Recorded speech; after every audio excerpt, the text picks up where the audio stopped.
MCS ambayo wako hapa wa sehemu zote Kisii na Narok. Na wananchi wote, nafikiri na mbunge wa sehemu hii, sijui sehemu ya, lakini sehemu ya Kisii. Na wananchi wote hamjambo. Hamjambo. Najua kama leo ulikuja hapa, ulikuja ukijua tu leo amani itatoka. Ama namna gani?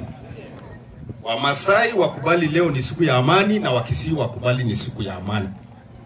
Leo hatuna jambo lingine.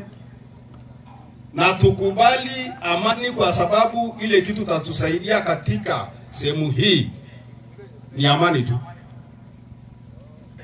Kuna vitu utachagua kama mtu. Utachagua nguo utanunua. Utachagua bibi utaoa. Utachagua kiongozi apita asipite. Lakini ujirani ni Mungu tu ndio anajua utakuwa jirani wa nani. Na Mungu amesema sisi wa Kisii na Wamasai tutakuwa majirani milele na milele. Sasa mtafanya nini? Si mkusa amani? Kwa sababu hata ukikataa utakataa bure, kwa sababu hiyo ni maisha ambayo tutakuwa na nyinyi. Wamasai wakubali, Wakisii wakubali, tuendelee kudumisha amani ili maisha yetu isonge mbele. Ama namna gani? Hii mambo imetuletea shida, hasara kubwa sana kwa upande zote, pande ya Kisii, pande ya Wamasai. Sisi tumepata hasara sisi wote. Tuache mambo ya kuweza kutatuliwa iwe kitu ambayo inatuletea shida mpaka watu wengine na waumia ambayo hawana makosa.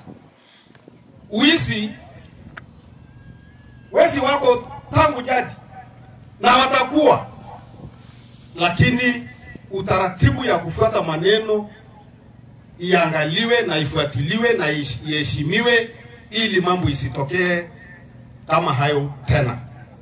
Tukubali. Nani atasema wezi wataisha? Wezi watakuwa.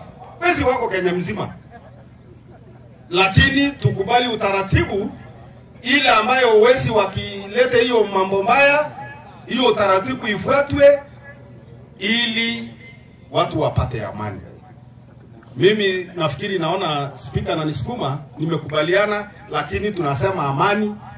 Juzi moja tu na speaker. Pande hii Wamasai wako na watoto sana kwa mashule sandani ya Kisii. Kweli ama uongo? Mimi hata niko naye hapa Yokiu. Na ilifika wakati nilishindwa kupeleka. Nikaeleza mama na msichana, wewe ingia mbele na ufungue dirisha sababu uko na uniform. Tembea barabara, unafikiri hata shida hakuna. Na wakaenda vizuri sana. Nilisema wacha ingie muone uniform, ili kama kuna shida muone ni mtoto ya shule. Na walifika salama. Siku ya Jumanne, after nilikuwa Jumatatu, Jumanne nikasema hakuna namna sababu ni mtoto wa form 4. Mama wewe ingia gari, wewe leo ukuwa mdogo, mtoto ndiye atakuwa mkubwa. Sio mambo ikakuwa sawa. Tunataka amani sawa. Amani tudumishe sawa. Asante sana naona. Asante sana Mheshimiwa Yamboi. Wacha nichukue nafasi hii kumlete speaker wa kaunti ya Kisii Mheshimiwa Nyanumba, njoo useme neno la amani.